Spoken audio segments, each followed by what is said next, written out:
ফিলিস্তিনের অংশ এবং ইসরায়েলের আংশিক দখলকৃত পশ্চিম তীর নিয়ে গণমাধ্যমে নানা সময়ে আলোচনা হয়। পশ্চিম তীরে ইসরায়েলের জোরপূর্বক বসতি স্থাপনের খবর হয় শিরোনাম। পশ্চিম তীর ফিলিস্তিনের দুই অংশের একটি, ফিলিস্তিনের অপর অংশ গাজা উপত্যকা।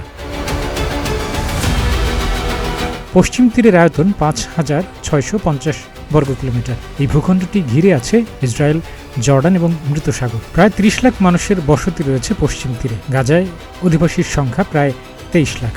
১৯৬৭ সালে পশ্চিম তীর এবং গাজা নিয়ন্ত্রণ নেয় ইসরায়েল। দীর্ঘদিন নিয়ন্ত্রণের পর ২০০৫ সালে ইসরায়েল গাজা থেকে সৈন্য প্রত্যাহার করে। ১৯৯৩ সালে ইসরায়েল এবং ফিলিস্তিনের মধ্যে যুক্তরাষ্ট্রের মধ্যস্থতায় অসলো চুক্তির আওতায় আংশিক স্বায়ত্তশাসন দেওয়া হলেও ফিলিস্তিন শাসনে যে ফিলিস্তিন কর্তৃপক্ষ গঠিত হয় সেই শাসক গোষ্ঠী নিয়ে সমালোচনা রয়েছে। ফিলিস্তিন কর্তৃপক্ষ পশ্চিম তীরে শাসন কাজ পরিচালনা করলেও ইসরায়েলের সেনাবাহিনীর প্রত্যক্ষ নিয়ন্ত্রণ রয়েছে বেশ কিছু প্রশাসনিক এবং সরকারি কার্যক্রম পরিচালনা।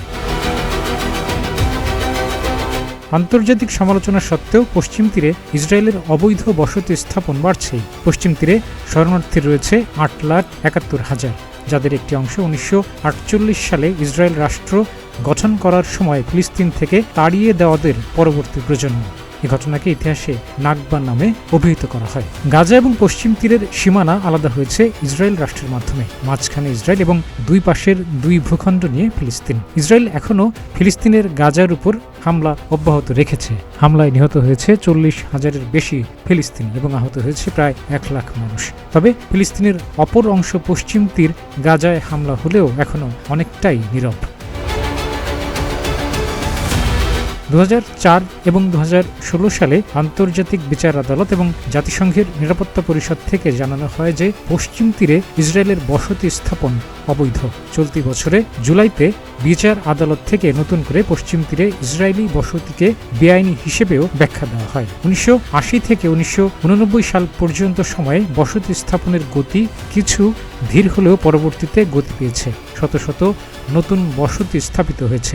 ২০২৩ সালের ৭ অক্টোবরের আগে ৭ লাখের বেশি ইসরায়েলি পশ্চিম তীরে বসতি করেছে। ১৫০টির মতো অবৈধ বসতি রয়েছে। ৭ অক্টোবরের পর এই বসতির সংখ্যা আরও বেড়েছে।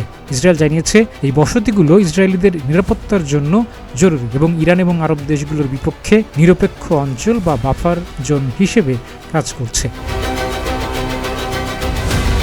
ইসরায়েল দাবি করছে অসলো চুক্তিতে বসতি স্থাপনের বিরুদ্ধে স্পষ্ট করে কিছু নিষিদ্ধ করা হয়নি সব এলাকার জন্য, এবং কিছু এলাকায় বসতি স্থাপনকে অনুমোদন দেওয়া হয়েছে ওই চুক্তিতে। ইসরায়েলের দাবি তাদের ইহুদি ধর্মীয় বাইবেলের সামারিয়া এবং জুডিয়া দুই আধুনিক পশ্চিম তীরে অবস্থিত, যা ধর্মীয় গ্রহণযোগ্যতা দিচ্ছে ফিলিস্তিনের ভূখণ্ড দখলের কর্মকাণ্ডকে।